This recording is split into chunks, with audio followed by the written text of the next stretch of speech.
Halo semuanya, selamat datang kembali di channel Anime Cup. Di anime kali ini, nyeritain seorang bocah cowok bernama Percival yang lagi kejar-kejaran sama burung di sekitar rumahnya. Tiba-tiba kakeknya muncul bantuin dengan ngelempar alat pertanian ke arah burung itu. Burungnya ketangkap sih, tapi pas Percival mau ambil, dia hampir kepleset dari tebing cuy. Untung aja dia masih selamat dan nggak kenapa-napa. Habis itu mereka berdua langsung ngolah burungnya, dimasak dan dimakan bareng deh. Makan siang yang sederhana tapi berkesan. Lanjut, setelah kenyang, mereka ngelanjutin aktivitas. Waktu latihan sumo, Percival hampir aja ngelahin kakeknya. Padahal si kakek udah ngeluarin semua tenaganya loh. Pas lagi nyuci piring di sungai, kakeknya yang ternyata namanya Farkis baru ngeh kalau besok itu ulang tahun cucunya. Nah, karena itu dia ngajak Percival jalan ke suatu tempat terus nanya, mau nggak sih pergi petualangan? Tapi jawaban Percival malah di luar dugaan cuy. Dia bilang nggak tertarik karena hidup tenang di sini aja udah cukup buat dia. Tapi pas malam tiba, bocah ini diam-diam keluar rumah. Lah, katanya nggak tertarik petualangan. Tapi dari gesturnya kelihatan banget kalau dia sebenarnya pengen banget berpetualang. Walaupun gitu, dia ngerasa nyaman karena masih ada kakeknya di sana. Besoknya, datanglah sosok kesatria misterius pakai zirah dan naik kapal terbang ke tempat mereka tinggal. Percival sama sekali nggak curiga dan malah asik nanya-nanya soal kapalnya. Tapi pas Varjis lagi masak, si kesatria yang ternyata namanya Iron Seed langsung nyerang cuy. Ternyata dia tuh kenalan lama Varjis waktu masih jadi kesatria suci. Dia bukan cuma jago pedang, tapi juga punya kekuatan yang ngeri banget. Sekali serang aja, Varjis langsung kena luka parah. Percival yang lihat kakeknya diserang langsung gercep maju bantuin. Tapi Varjis malah nyuruh dia pergi karena nggak pengen cucunya terluka. Tapi Percival tetap kekeh nggak mau ninggalin. Akhirnya dia pun ikut diserang dan terluka. Sebelum Iron Seed pergi, Varjis ngasih tahu hal yang bikin shock. Ternyata orang itu adalah ayahnya Percival. Percival pastinya shock banget cuy. Dia nggak bisa nerima fakta itu. Kenapa ayahnya malah nyerang dan nyakitin mereka? Tapi sayang, Varjis sudah sekarat dan nggak sempat jelasin lebih lanjut. Kalau mau tahu jawabannya, Percival harus cari tahu langsung ke ayahnya. Akhirnya, Percival memutuskan buat berangkat berpetualang. Dia turun gunung selama 2 hari sampai akhirnya nyampe ke daratan. Di sana dia ngikutin seekor binatang terus nemu rombongan pemain sirkus yang lagi latihan. Percival belum pernah lihat atraksi kayak gitu. Jadi dia senang banget dan minta mereka tampil lagi. Tapi ada satu orang, Doni namanya, yang malah coba manfaatin dia. Dia bilang pertunjukannya harus bayar. Dan pas Percival naruh barang bawaannya, Doni pakai trik buat nyolong barang itu terus kabur naik kereta kuda. Untungnya Percival bisa ngejar mereka dan akhirnya Doni terpaksa balikin barang-barangnya. Meski udah dikerjain, Percival nggak marah. Malah dia nanya soal ayahnya. Tapi mereka semua nggak punya info. Cuma katanya ada orang di desa yang mungkin bisa bantuin. Makanya mereka nawarin tumpangan. Tapi belum juga lama nyampe, mereka udah disambut sama monster serigala cuy. Rombongan sirkus langsung balik arah cari bantuan kesatria. Tapi Percival malah turun dari kereta dan nekat ngelawan sendiri. Sialnya, panah-panah yang dia tembak malah balik arah ke dia. Doni yang berusaha nolong juga kena serangan. Tapi akhirnya Percival jadi serius dan ternyata dia berhasil ngalahin monster itu cuma dengan satu pukulan. Penduduk desa yang dia tolong jadi terkesan. Dan Elba yang merupakan salah satu dari mereka ngajak Percival mandi ke danau biar bersih pas acara penyambutan. Elba ngira Percival itu masih anak kecil, jadi santai aja mandi tanpa nutupin diri. Tapi pas tahu ternyata umur mereka sama, Elba langsung kaget cuy. Waktu acara penyambutan, Percival nanya ke semua orang soal ayahnya, tapi nggak ada satupun yang pernah lihat. Tiba-tiba datanglah sosok kesatria hitam, Belgard namanya. Dia ngaku kenal ayahnya Percival, tapi nggak mau cerita karena cuma peduli sama kekuatan Percival. Jadi kalau mau tahu soal ayahnya, Percival harus maksa dia ngomong lewat duel. Di tengah pertarungan, kekuatan sihir Percival mulai bangkit. Dia punya semacam sihir penghancur yang bisa bikin musuh terpental cuma dari sentuhan doang. Tapi walau awalnya semangat, lawannya bukan orang sembarangan. Belgard mulai serius dan pakai sihir api buat nyerang. Tentunya Percival udah bisa pakai sihir pelindung, jadi bisa bertahan. Dia bahkan bisa balikin serangan Belgard dengan boneka sihir miliknya. Belgard sempat unggul karena Percival banyak kena luka. Tapi sihir Percival juga bisa nyembuhin diri sendiri cuy. Melihat itu, Belgard curiga jangan-jangan Percival punya sihir khas pahlawan. Gak lama, Doni ikutan bantu dan bikin Pelgar jadi kesulitan. Tapi malah bikin Pelgar makin marah dan ngeluarin serangan yang lebih ganas. Untung aja ada rubah yang sebelumnya pernah ditemuin Percival. Datang tepat waktu dan ngundahin alat buat minahin mereka ke tempat aman. Rubah itu bilang kesatria Zirah Hitam emang udah ngincer mereka berdua. Makanya nyuruh mereka jangan balik ke desa. Sementara itu di tempat lain, para kesatria lagi ngumpul buat bahas soal ramalan tentang 4 penunggang kuda kehancuran. Menurut ramalan itu, keempat orang ini punya potensi buat ngehancurin dunia. Ngelihat kejadian-kejadian belakangan, para kesatria jadi yakin cuy. Kayaknya Percival itu salah satu dari 4 penunggang kuda yang diramalkan bakal ngebawa kehancuran.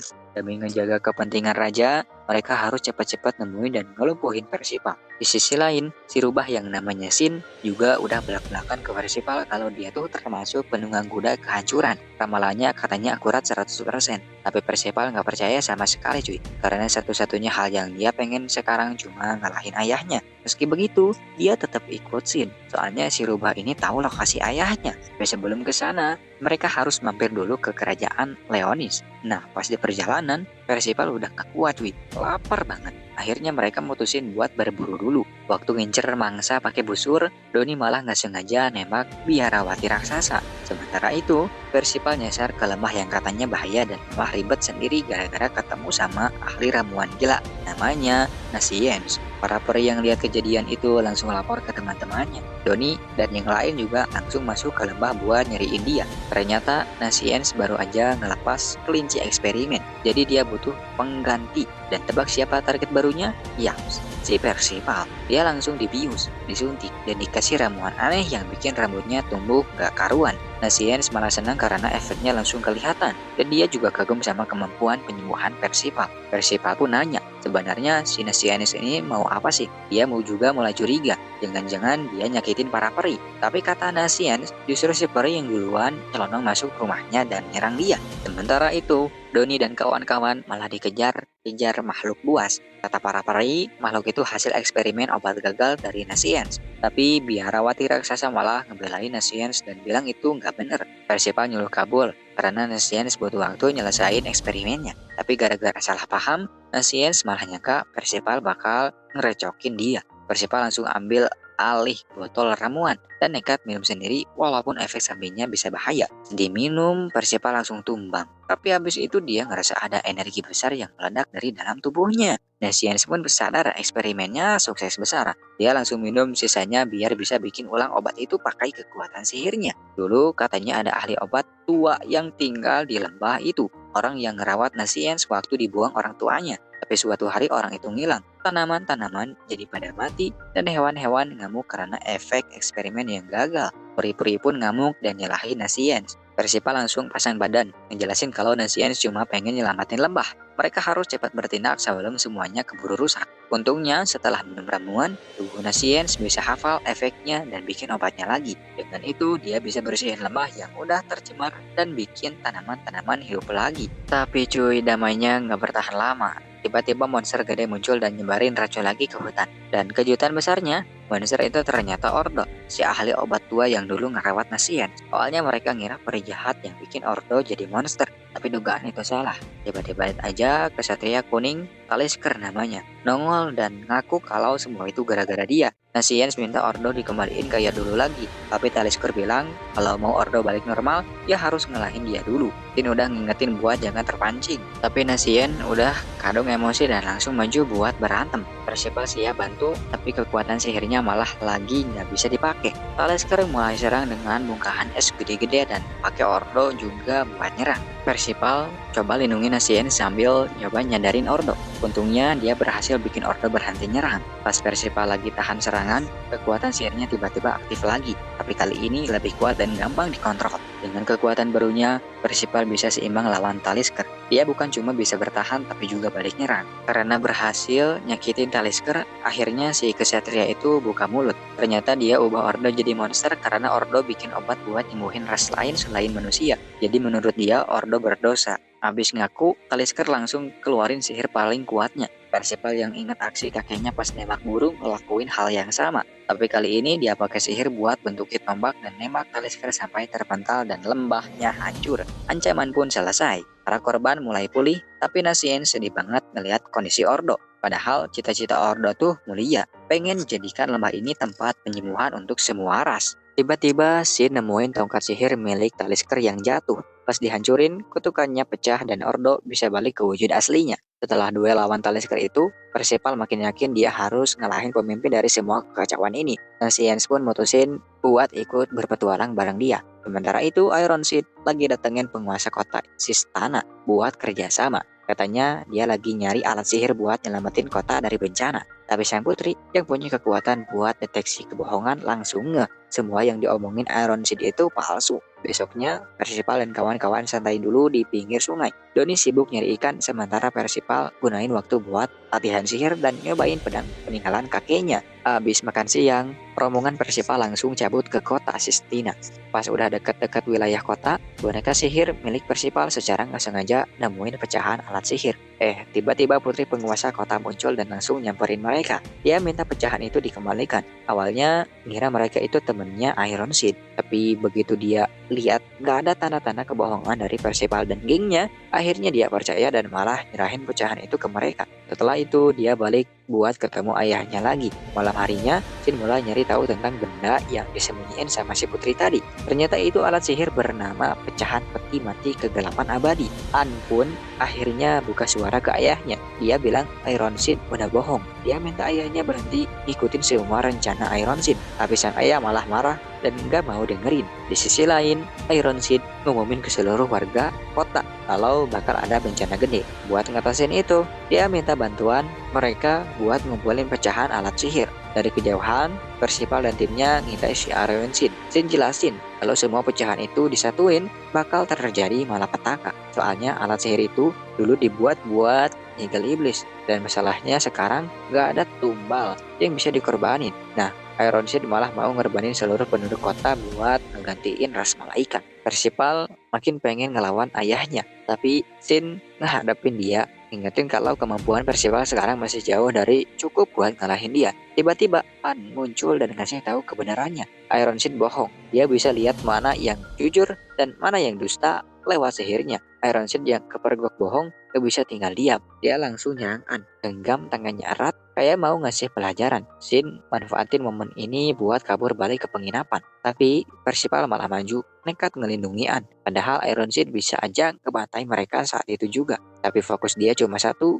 yaitu pecahan alat sihir yang udah dikumpulin anak buahnya. Begitu pecahan itu lengkap, Iron Seed mulai ritualnya. Energinya nyebar ke seluruh kota. Monster mulai bermunculan satu persatu. Tujuan Iron Seed jelas, yaitu pakai monster-monster itu buat ngumpulin korban. Percival yakin Shin pasti punya rencana. Jadi dia ngajak semua buat ngelawan Iron Seed. Walau An ngerasa Shin nyimpen sesuatu, Percival tetap percaya. Nggak ada pilihan lain. Mereka harus percaya dan bergerak. Tapi begitu lihat kekuatan asli Iron Seed, Doni langsung ngedrop mental dan kabur. Percival tetap maju sendirian dan keluarin semua sihir yang pernah dia pelajari. Sayangnya belum cukup. Iron Seed bisa nangkis serangan Percival malah tanpa noleh ke belakang. Dia balikin serangan dengan gampang. Han juga maju bantuin sambil bilang dia bakal jadi kesatria suci kayak ibunya dulu dan melindungi kota. Tapi serangannya cuma bikin luka kecil doang. Untungnya Science diam-diam ngasih efek kejut ke pedangnya, bikin tubuh Iron Seed mati rasa dan sihirnya jadi lemah.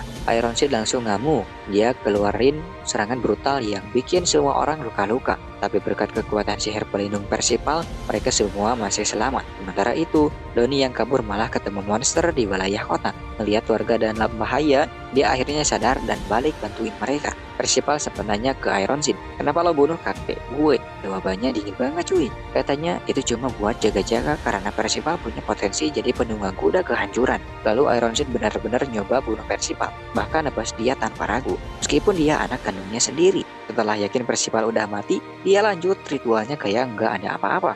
Science dan An yang putus asa tetap nyoba nyelamatin Percival. Mereka kasih obat, tapi nggak bisa diminum karena dia udah nggak sadar. Tapi meskipun tubuhnya lemes, mereka tetap percaya sama dia. Dan dari harapan itu, muncul lagi kekuatan sihir dari dalam tubuh Percival. Ternyata kemampuan asli Percival adalah bisa ngubah harapan orang-orang jadi kekuatan cuy. Nggak lama, dia bangkit dari kondisi kritis. Pas kota lagi terancam, tiba-tiba monster-monster mati satu persatu, dibantai sama seseorang misterius. Nggak ada yang tahu siapa dia, tapi kekuatannya luar biasa. Percival yakin Iron Seed sudah kalah. Iron Sheik akhirnya aku kalah. Dia juga nyesel sama semua yang dia lakuin. Tapi sebelum dieksekusi, dia bilang pengen lihat wajah anaknya dari dekat. An langsung curiga dan ngingetin Percival. Jangan percaya, dia penuh kebohongan. Dan benar aja cuy, Iron Sheik malah mau bunuh dia sekali lagi. Tapi Percival yang sekarang udah beda. Dia bisa hindarin semua serangan sambil jagain teman-temannya. Saat Iron Sheik fokus nyerang, Donnie diam-diam ngebuat alat sihirnya terbang. Percival langsung hajar Iron Sheik dan mecahin alat itu.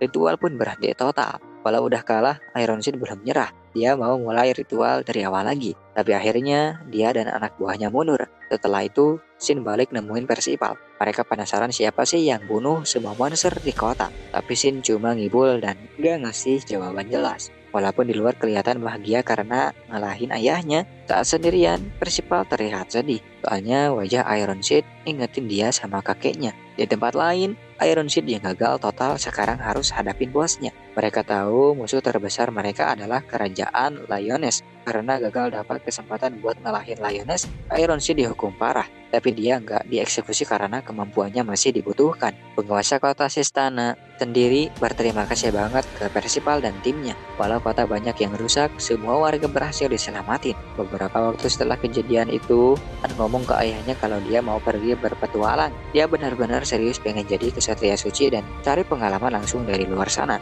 Pas An bilang mau berpetualang, ayahnya langsung nyaut. Gak bakal gue izinin kalau lo pergi sendirian. Tapi untungnya Percival cukup tanggap. Dia langsung nawarin diri buat nemenin An dalam pertualangan. Karena mereka udah nyelamatin kota sebelumnya, si penguasa kota ngasih hadiah seekor kuda buat mereka. Sayangnya nih cuy, kudanya itu zong banget. Jalan pelan kayak kura-kura. Dan cuma bisa dinaiki satu orang doang. Jadi alih-alih membantu malah jadi perjalanan makin ribet. Akhirnya mereka mutusin buat istirahat sebentar. Di sela-sela istirahat, An nanya ke Percival, kita ini mau kemana sih sebenarnya? Begitu dengar tujuan mereka ke Lioness, mata An langsung berbinar. Ternyata dari dulu dia emang pengen banget ke sana. Alasannya, di sana ada Raja Meliodas yang merupakan pemimpin Nanatsu no Taizan yang jadi idola semua calon kesatria suci. Tapi Percival mah bengong aja. Dia bahkan gak kenal siapa itu Meliodas. Karena dia datang dari tempat yang gak jelas cuy. Lanjut, An baru nyadar kalau tim mereka belum punya pemimpin. Tanpa basa-basi, dia langsung ngangkat diri sendiri buat jadi kapten geng ini.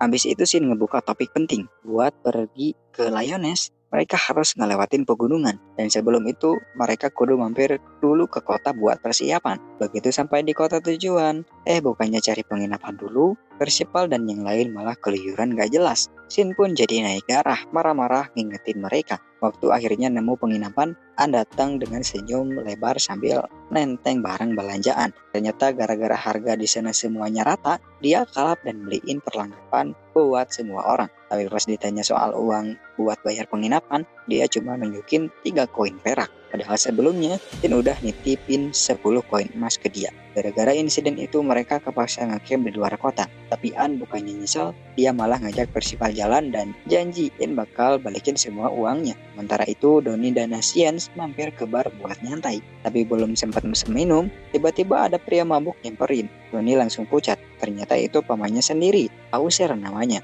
yang dulunya ngelatih dia buat jadi kesatria suci. Di sisi lain, Percival ikut turnamen sumo di kota itu. Gokilnya dia menang semua ronde dan dapat cuan gede dari taruhan. Nah, pas Donnie gak sengaja ngejatuhin salah satu pecahan peti mati kegelapan, Auser langsung meledak marah. Dia kira Donnie nyolong dan langsung nyita uang taruhannya yang dibawaan juga. Buat ngambil semua itu balik, Nasiens nantang Auser duel. Tapi bukan duel pedang cuy, duel minum. Sambil adu kuat minum, Nasiens cerita soal keanehan kota ini. Semua barang harganya rata. Dan itu mencurigakan banget. Menurutnya kota ini udah dijadiin markas buat nyimpen barang-barang curian. Dan bener aja, belum lama setelah itu, segerombolan bandit muncul. Mereka dipimpin sama Edrin, yang ternyata adalah saudara Donnie sendiri. Modus mereka nungguin orang mabuk, terus ngerampok dan jual mereka jadi budak. Untungnya Nasiens udah kebal alkohol, jadi dia masih waras dan bisa pakai sihir racunnya buat ngelumpuhin para bandit. Tapi pas lagi mau kabur, Edrin ngejebak dia pakai sihir ilusi dan nyerang dari belakang. Habis itu dia ngajak Donnie buat gabung ke kelompoknya. Doni sempat senang bisa ketemu kakaknya lagi, tapi akhirnya dia tolak tawaran itu dan balik ke teman-temannya. Pas Banit-Banit udah kabur, pemilik bar yang namanya Taizo datang dan ngebebasin mereka. Dia juga ngingetin kalau terus dibiarin kota ini bisa hancur total. Ternyata Eldrin gak cuma ngerampok, dia juga ngejinakin naga dengan nyolong telurnya. Sekarang dia ngancem induk naga pakai sihir ilusi. Sementara anaknya dikurung di tempat lain, para anak buah Eldrin yang gak sepaham mulai gerah. Mereka nyoba nyolong telur itu balik, tapi karena ceroboh, telur itu malah pecah dan bikin induknya ngamuk. Kota langsung kacau cuy. Naga ngamuk sana-sini. Taizo sampai mohon ke Hauser buat turun tangan. Tapi Hauser ngerasa gagal jadi guru Edrin dan Doni. Jadi dia ogah bergerak. Dia bahkan ngira Doni itu pengecut yang pasti ninggalin temennya. Di tengah kekacauan, Edrin malah ngerasa kalau semua yang dia lakuin ujung-ujungnya gagal. Tapi Doni gak nyerah. Dia malah semangat balik ke jalur kesatria suci. Pas naga mulai nyerang,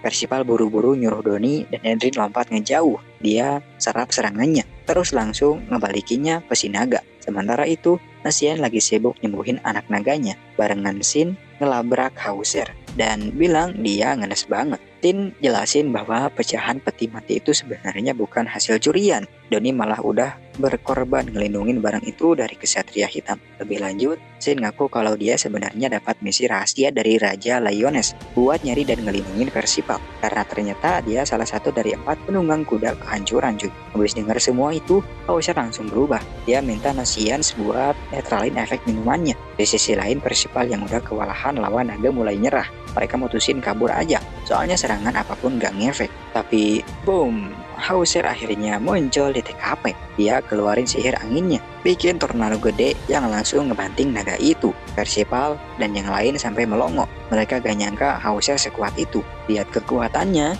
mereka jadi termotivasi buat jadi kesatria suci. Tapi Hauser tetap low profile, bilang masih banyak yang lebih jago dari dia. Beberapa waktu kemudian, Nasiens datang sambil naik anak naga. Ternyata dia berhasil nyembuhin anak naga itu. Dan sekarang si anak bisa reunian sama induknya. Dengan anak naganya udah balik dan aman, si naga gak bakal ngamuk-ngamuk lagi ke warga kota. Soalnya penyebab utama amukan tuh karena ada orang yang nyolong telurnya. Nah, Edrin yang jadi dalangnya ngerasa udah gak bisa ngapa-ngapain buat benerin kota yang udah hancur. Dia pasrah, siap jadi tahanan dan masuk penjara. Tapi Hauser gak terima gitu aja. Dia langsung ngehajar Edrin. Bukan buat nyakitin, tapi buat nyenderin dia. Diselipin juga nasihat-nasihat biar Edrin sadar dan mau benar-benar tobat. Dari situ, Hauser janji bakal ngelatih Edrin dari nol lagi. Bantu dia bangkit sebagai orang baru. Begitu juga Doni. Meskipun gak bisa latihan bareng Edrin lagi, dia gak mau nyerah. Mereka sepakat buat ngejar mimpi jadi kesatria suci bareng-bareng.